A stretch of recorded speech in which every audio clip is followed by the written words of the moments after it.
नमस्कार साथियों, आप सबका पुनः स्वागत है श्रद्धा एस्ट्रो ज्योतिष में। तो आज हम लोग डिस्कस करने वाले हैं कुंडली का आयु भाव। बृहद पराशर होरा शास्त्रा के श्लोक अर्थ को सरल हिंदी भाषा में हमने यहाँ आपके सामने प्रस्तुत किया है। और कुंडली का 8वां भाव केवल आयु भाव ही नहीं है, ये आयु भाव के साथ साथ हमारे शरीर में एनस गुदा द्वार भी माना जाता है, यानी जो हम भोजन खाते हैं वो मुख हमारा द्वितीय भाव से देखा जाता है। और उस भोजन का त्याग जो गुदा द्वार एनस से किया जाता है वो 8वें भाव से देखा जाता है। तो यदि किसी को मल त्याग संबंधी बीमारियां हैं वो 8वां भाव उसका दूषित है। और क्योंकि ये हमारा इंटरकोर्स संबंध भी बताता है, तो यदि कुछ ऐसा संबंध 8वें भाव दूषित होकर भी वो लाभ पहुंचाने का प्रयास करता है तो वो एक अनाधिकृत चेष्टा, यानी कुछ ऐसे लैंगिक सोर्सेस से वो पैसा कमाने का भी प्रयास करता है। और इसके अलावा 8वां भाव जो अंडरग्राउंड धन भी माना जाता है, कोई मृत्यु का पैसा भी इसको कहता है। कई दफा इसके लिए एक शब्द इस्तेमाल किया जाता है, 2 नंबर का पैसा भी कहा जाता है, तो वो शब्द भी इसके लिए इस्तेमाल किया जाता है। लेकिन जब भी हम इसको इन-लॉज फैमिली के साथ रिलेट करते हैं तो ये हमारे पार्टनर का धन भाव भी बताता है। यानी जो इन-लॉज फैमिली की तरफ से किसी जातक को सपोर्ट मिलता है वो 8वें भाव से देखा जाता है, क्योंकि ये पार्टनर माने 7वें भाव से जब गिनेंगे तो ये 7वें भाव से द्वितीय भाव हो जाता है। ठीक हो गया? तो ये ध्यान रखना है, ये और ये माने लग्न से दूसरा भाव किसी जातक का धन भाव हो सकता है और 7वें से दूसरा किसी स्पाउस का। तो जब किसी व्यक्ति को ज्यादा आकांक्षा, ज्यादा धन लोलुपता रहती, हमारे पार्टनर के कारण मुझे कुछ मिलेगा, इसका माने उसके 8वें भाव का बल ज्यादा है।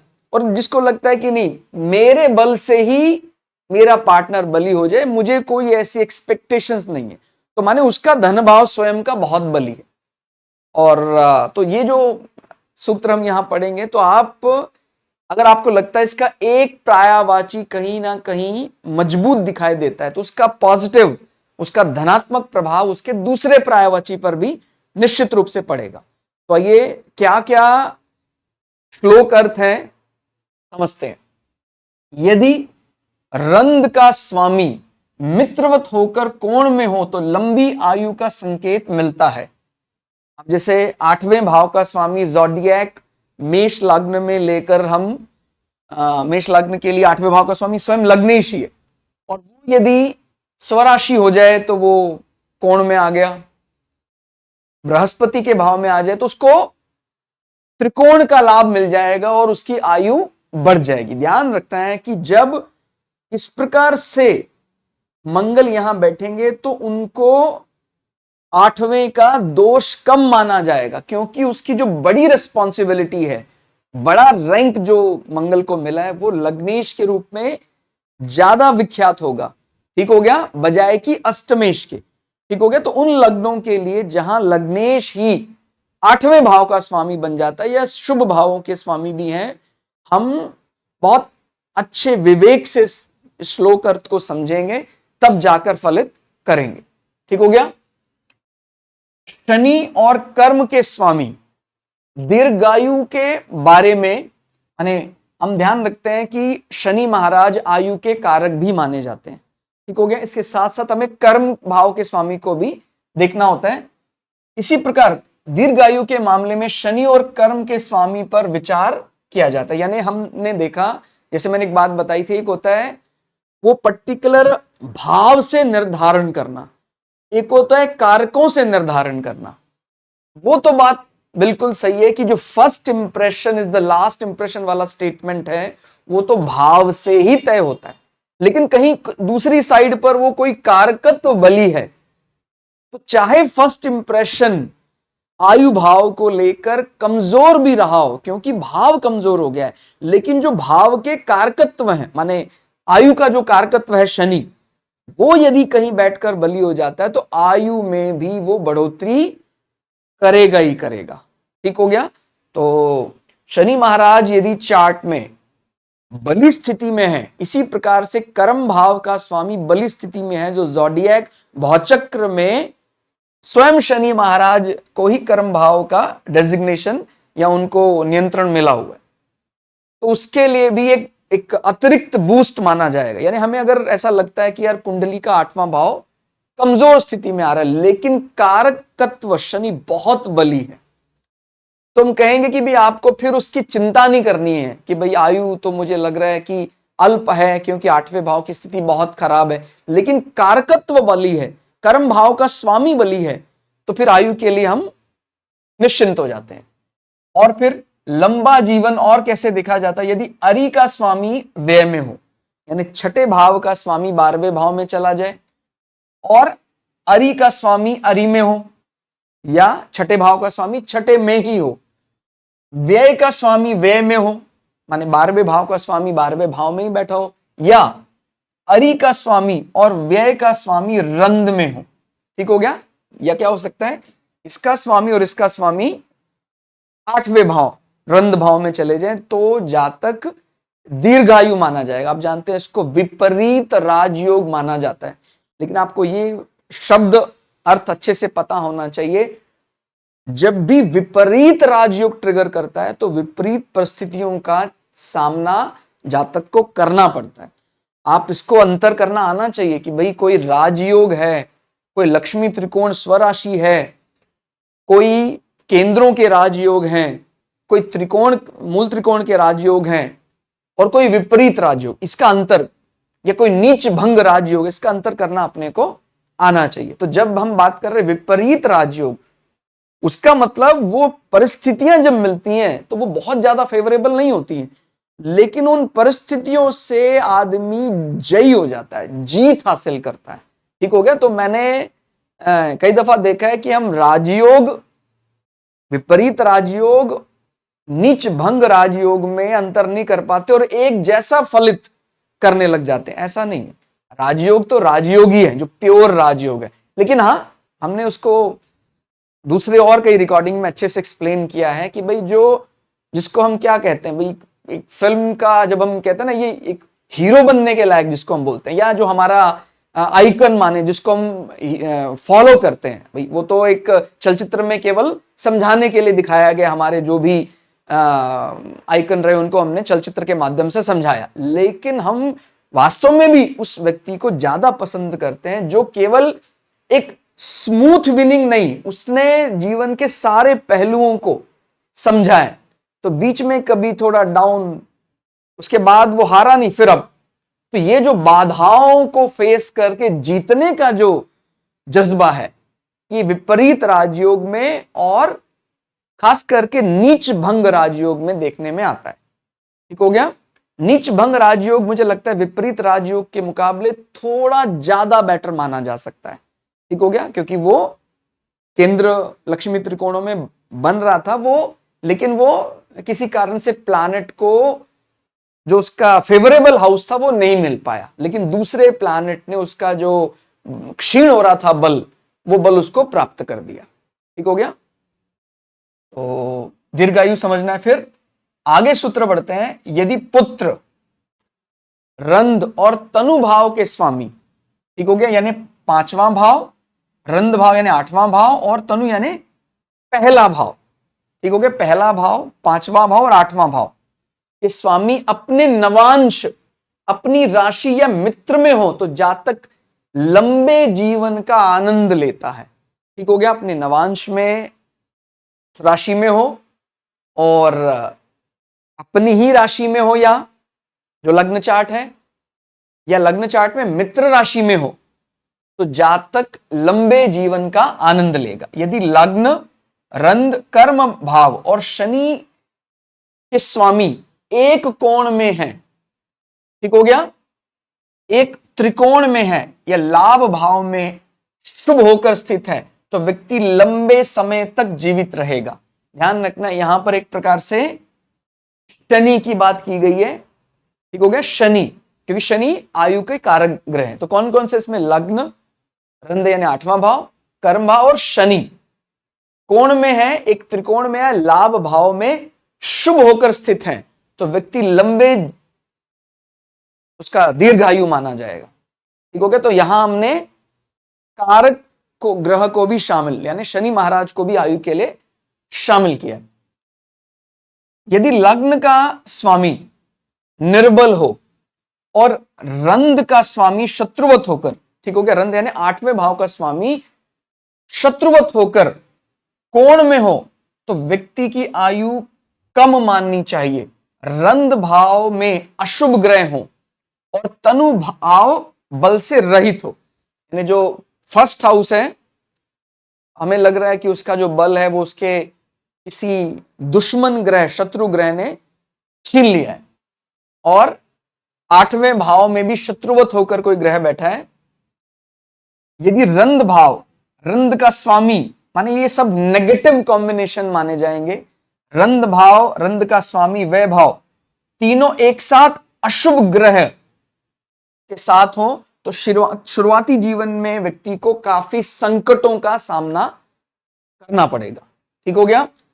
कोणों और त्रिकोणों में अशुभ और अरि और साथ साथ रंध में, ठीक हो गया, कोणों और त्रिकोणों में माने केंद्र भाव साथ साथ त्रिकोण भाव में अशुभ ग्रह और अरि और रंध यानी 6ठे और 8 में लाभ माने अच्छे प्लैनेट दिखाई दे रहे हो जो एक प्रकार से बेनिफिक नेचर जिनका है, जबकि तनु भाव में रंध का स्वामी पतन में हो।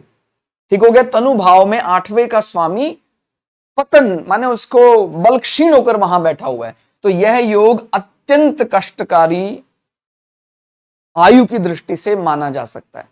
ठीक हो गया। तो ये ध्यान रखना है, केवल एक बात से किसी कंक्लूजन पर नहीं पहुंचना है कि भाई 6ठे भाव में 8वें भाव में जो सौम्य ग्रह थे वो चले गए, ऐसा नहीं। केंद्र और त्रिकोणों में भी हमें अशुभता दिखाई दे, माने जैसे हम कहते हैं नेगेटिव नेगेटिव पॉजिटिव हो जाता है। माने यदि जो त्रिक भाव हैं उनमें कोई मेलेफिक नेचर वाला प्लैनेट चला जाता है, उसको कोई समस्या नहीं है, यानी फंक्शनल मेलेफिक प्लैनेट है, तात्कालिक क्रूर ग्रह वहां चला जाता है, उसको कोई समस्या नहीं है। लेकिन तात्कालिक रूप से बड़ा सौम्य है वो, और उसको फिर इन भावों में बैठा दिया गया 6, 8, 12 में, और फिर केंद्र और लक्ष्मी त्रिकोणों में अशुभ ग्रह चले गए, तो फिर ये आयु की दृष्टि से निश्चित रूप से ज्यादा अच्छा कॉम्बिनेशन नहीं माना जा सकता है। ठीक हो गया। यदि पुत्र और रंध भाव तथा रंध के स्वामी सभी पाप ग्रह से युक्त हों, ठीक हो गया। इसमें कौन कौन है? पुत्र यानी पंचम, रंध भाव यानी 8वां भाव तथा 8वें भाव का स्वामी भी 5वें भाव में पाप ग्रह है, 8वें भाव में पाप ग्रह है, 8वें भाव का जो स्वामी है वो भी पाप ग्रह के साथ युक्त है, तो जीवन काल ऐसा फिर मानेंगे कम होगा, जीवन अवधि कम होगी, और ऐसे जातक को अपने द्वारा किए गए जो धन का संग्रह वो उसका लाभ ज्यादा नहीं उठा पाता। इसको हम स्पेकुलेशन की दृष्टि से, जिसको हम आम भाषा में कई दफा सट्टा भी कह देते हैं, वो भी कम आंकना है। आप जानते हैं 5वें भाव का 8वें भाव से अप्रत्यक्ष संबंध, इनडायरेक्ट संबंध बनता है। जो स्पेकुलेशन का थोड़ा पॉजिटिव साइड है वो 5वां भाव है। एक प्रकार से जैसे ट्रेडिंग होती है शेयर मार्केट, उसका बल 5वां भाव, और जो एक कैसीनो में कोई ऐसा पैसा निकाला गया वो थोड़ा सा उसके मुकाबले नेगेटिव माना जा सकता है 8वें भाव के मुकाबले। तो इस प्रकार का जो पैसा व्यक्ति निकालता है वो कहीं ना कहीं 5 और 8 की मदद से निकालता है। जो हमने बहुत लंबे समय के लिए कहीं ऐसा लगा रखा था पैसा, उस माने हमें आयु लंबी होगी, वो हम उपभोग करेंगे उसका, तो वो तब हम थोड़ा उसको लेकर इनसिक्योर फील करते हैं जब हमारा 5वां भी और 8वां भी कमजोर है। तो जो हमने इन्वेस्टमेंट्स किए हैं उसका हमें बहुत अधिक लाभ, बहुत ज्यादा डिपेंडेंसी नहीं उस पर हम रख सकते हैं। ठीक हो गया। तो आप समझ रहे, पांचवा भाव भी कहीं ना कहीं वो अप्रत्यक्ष रूप से आठवें से कुछ कुछ चीजें मिलती हैं। ठीक हो गया। और रंध का स्वामी रंध में ही है, और चंद्र पाप ग्रहों के साथ हो और शुभ दृष्टि से वंचित हो तो बाल्यकाल में बच्चे पर संकट आ सकता है। ये ध्यान रखना है, केवल चंद्रमा पाप ग्रह से युक्त है तो हमें उस चार्ट को आयु की दृष्टि से कमजोर नहीं आंकना है। भाई लग्नेश हमारा बली है, लग्न हमारा बली है, आयु अच्छी होगी। लेकिन खास करके यदि रंध का स्वामी रंध में हो और फिर चंद्रमा पाप ग्रह से, तो जो बाल्य अवस्था है, बाल्यकाल है, बचपन का समय, वो हेल्थ की दृष्टि से कहें थोड़ा सा कमजोर लगता है। ऐसा प्रतीत होने लग जाता है शुरुआत में, कहीं उसको कोई बड़ा असाध्य तो कुछ ऐसा रोग तो नहीं है, लेकिन वो बहुत बढ़िया तरीके से अपने आप को नैरोस के बहुत बढ़िया तरीके से रिकवर करता है। लग्न बली है, लग्नेश बली है, तो उसका जो शारीरिक पुष्टता है वो बनी रहेगी। हाँ, अब लग्नेश भी कमजोर हो जाए, फिर चंद्रमा पाप ग्रह से प्रभावित है, तो फिर उसका विचार करना है। ठीक हो गया। तो ये बाल्यकाल में बच्चे पर आयु संबंधी ऐसा ऐसा संकट लगने लग जाता है कि ये ठीक हो जाएगा ना। फिर यदि लग्न का स्वामी उच्च राशि में है, ठीक हो गया, लग्न बली तो सब बली, लग्न का स्वामी उच्च राशि में हो, लग्न में कोई बली ग्रह उच्च के होके बैठे हुए हो, तो यदि हमें लगता है कि यार चंद्रमा जो हमारा मन है वो भी कहीं नेगेटिव प्लेस्ड है, तो भी हमें आयु संकट को लेकर डरने की जरूरत नहीं है। ठीक हो गया। यदि लग्न का स्वामी उच्च राशि में है जबकि चंद्र लाभ भाव में हो तो व्यक्ति दीर्घायु होगा। यदि लग्न का स्वामी अत्यधिक बलवान हो और किसी शुभ ग्रह से दृष्ट हो जो कि कोण में स्थित हो तो संबंधित व्यक्ति धनवान, गुणी और दीर्घायु भी होगा। माने इसमें और भी कई चीजें आयु के साथ साथ धन धान्य भी शामिल हो जाता है। ठीक हो गया। तो आठवां भाव कुंडली का बड़ा विचित्र भाव है, बड़ा रहस्यमय भाव है। अगर ये धनात्मक रूप से, माने ऐसे कुछ उदाहरण हमने स्टडी किए जो शुरुआत में आठवें भाव के, माने उसका प्लेनेट मान लीजिए नीच में था, वो नीच भंग करवाया उसने, तो वो आठवें भाव को लेकर संकुचित विचार का था। जो ऑर्गन सेटिस्फेक्शन है उसको लेकर उसके मन में शुचिता नहीं थी।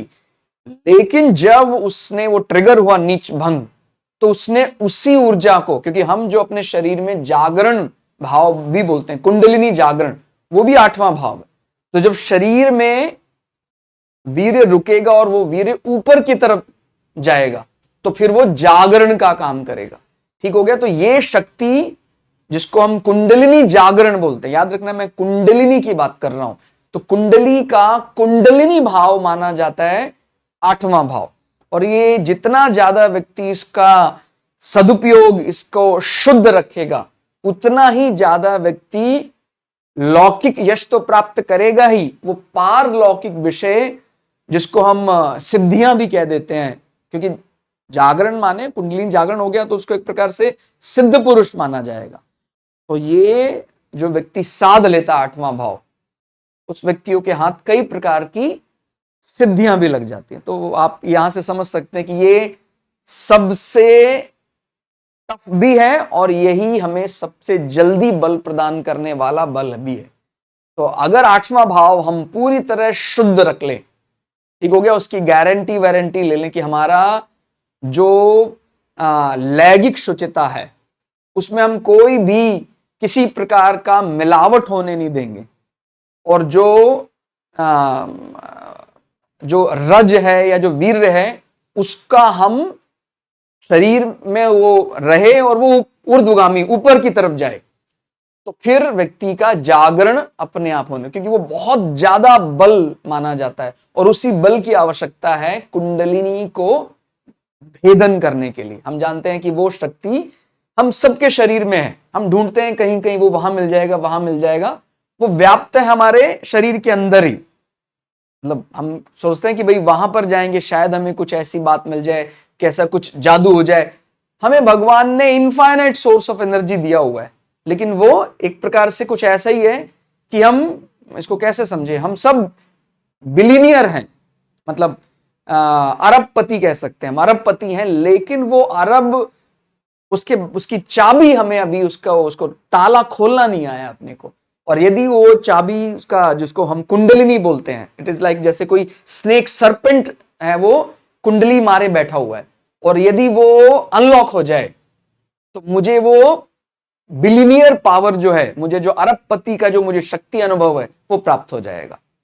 ठीक है, तो यदि कोई सहज में इसको प्राप्त करना चाहता तो सबसे पहला तो यही है, सुनने में बहुत सरल है, कहता क्या करना है मुझे बताइए, कहता यही करना है, अपना 7वां 8वें भाव का बहुत ध्यान रखना है। ठीक हो गया। तो जो ये कर सकता है, ये बहुत सुनने में सरल लगता है, लेकिन ये बड़े कठिन व्रत माने जाते हैं, और अगर कोई ऐसा कर सकता है, निश्चित रूप से आज नहीं तो कल वो जागरण की स्थिति, कुंडलिनी जागरण की स्थिति को पा ही लेगा।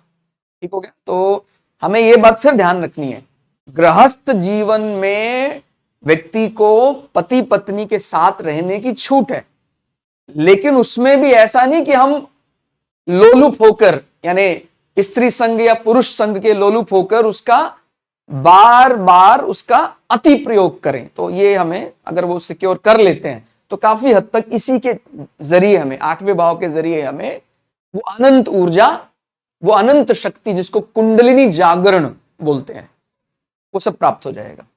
तो आई थिंक काफी अच्छा लगा होगा आपको ये क्लास आपको कैसी लगी कमेंट करके जरूर बताइएगा। प्रयास हमारा निरंतर जारी रहता है कि आपको कुछ ना कुछ नया सिखाने को मिले, कुछ ना कुछ नया कहीं भी हमें दिखता है तो हम आपके साथ शेयर करने की कोशिश करते हैं।